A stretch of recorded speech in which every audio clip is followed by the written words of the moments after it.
Good evening, ladies and gentlemen. I'm Ray Hare, the International President of the American Federation of Musicians of the United States and Canada. Thank you.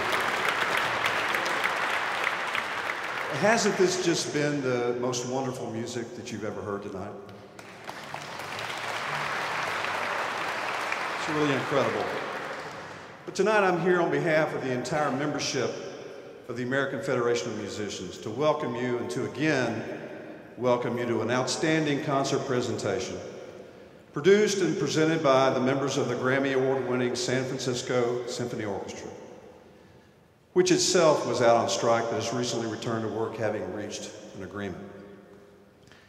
And while we have gathered here this evening to experience an excellent program from one of the world's great orchestras, we also come together tonight in an expression of unity, in solidarity, to recognize and honor the bravery of the locked-out musicians of the Minnesota Orchestra and the Saint Paul Chamber Orchestra. Musicians who have been fighting for their lives and the lives of their families. Locked out without paychecks and health care since October of last year. And you know there are some of those musicians who have joined us on stage tonight, and I'm happy to report that as of today, the Saint Paul Chamber Orchestra ratified a new agreement, and tomorrow they'll be rehearsing, and they'll be back on the payroll tomorrow.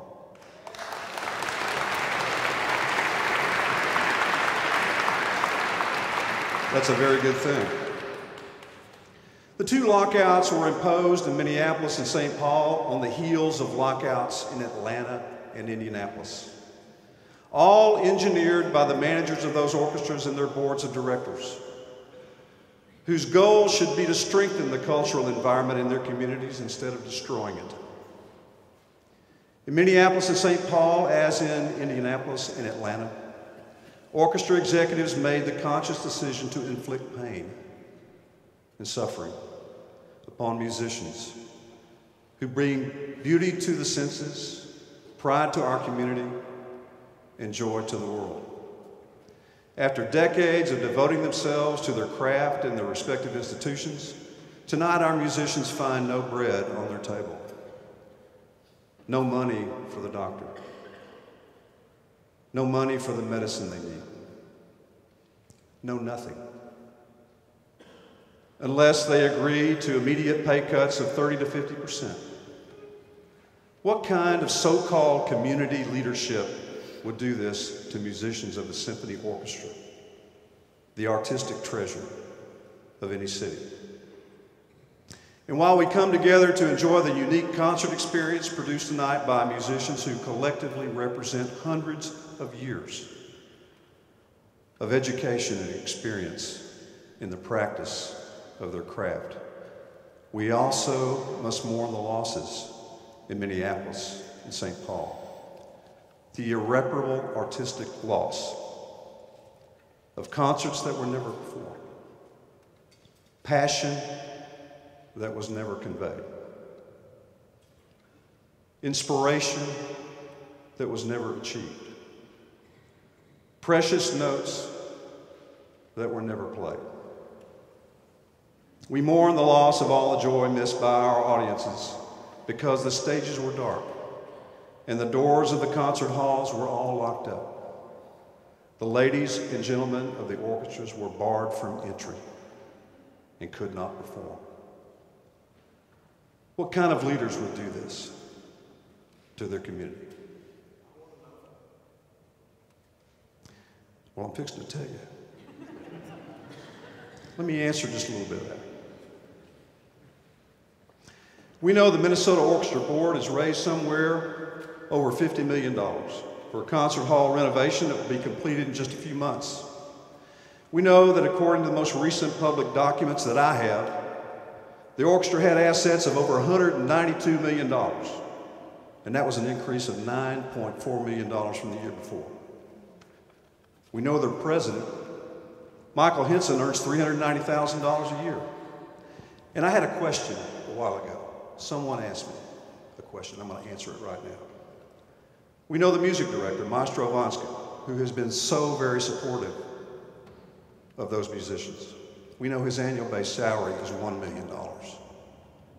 Now, does that sound like a management that needs to lop off 30 to 50% of the salary from its musicians? I don't think so. But I can tell you who does believe it. I can tell you who does believe it. Here's who's driving the lockout boat. John R. Campbell, chair of the Minnesota Orchestra Board.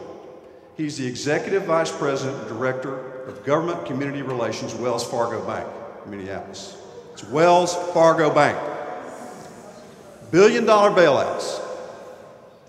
But from now on, for me, no more Wells Fargo Bank.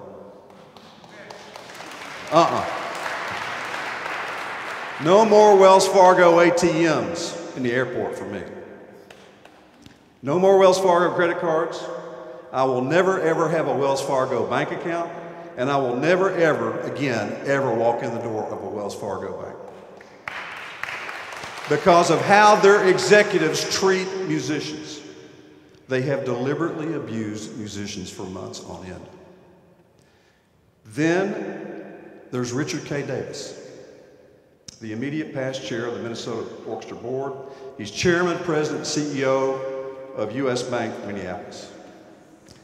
And so for me, what goes for Wells Fargo Bank also goes for U.S. Bank. And if you're a customer of Wells Fargo Bank or a customer of U.S. Bank, you ought to be outraged at what these bankers are doing to musicians in Minneapolis and St. Paul. To the John Campbells and the Richard Davises of the symphony management world, read my lips. You can't shake our resolve and our will to resist you.